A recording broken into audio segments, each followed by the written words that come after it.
ઉત્તર પ્રદેશના સંભલમાં સતત નવા ખુલાસા થઈ રહ્યા છે. તો આ દરમિયાન ચૌદશીમાં શનિવારે મહેસૂલ વિભાગે એક જમીનનું ખોદકામ કર્યું તો તેની નીચે વિશાળ એક વાવ મળી આવી છે.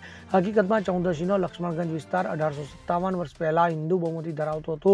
અહીં સૈનિક સમાજના લોકો રહેતા હતા, પરંતુ હવે મુસ્લિમ વસ્તી વધારે સંખ્યામાં છે. તો સંભલમાં 46 વર્ષ જૂનું મંદિર મળ્યા બાદ ડીએમને એક ફરિયાદ પત્ર આપવામાં આવ્યો હતો, જેમાં કહેવામાં આવ્યું હતું કે લક્ષ્મણગંજમાં પહેલા બિલાડીની રાણીની વાવ હતી. ત્યારબાદ ડીએમએ તપાસનો આદેશ આપ્યો હતો. તો શનિવારે મહેસૂલ વિભાગથી નાયબ મામલતદાર ધીરેન્દ્રસિંહ વિસ્તારના નકશાની સાથે ત્યાં પહોંચ્યા હતા, જ્યારે બાબરી વસાહતની વચ્ચોવચ્ચ વિસ્તારનું ખોદકામ કરવામાં આવ્યું તો જમીનમાંથી પ્રાચીન ઇમારતો નીકળવાનું શરૂ થઈ ગયું હતું. ત્યારે આ મામલે નાયબ મામલતદારે જણાવ્યું કે ખોદકામ દરમિયાન 2 માળની ઇમારત જોવા મળી રહી છે. તો વાવ સિવાય કૂવો અને તળાવ પણ રેકોર્ડમાં નોંધાયેલ છે. તો અહીં એક ટનલ પણ નીકળી શકે છે. હવે માટી દૂર કરીને તપાસ કરવામાં આવી રહી છે.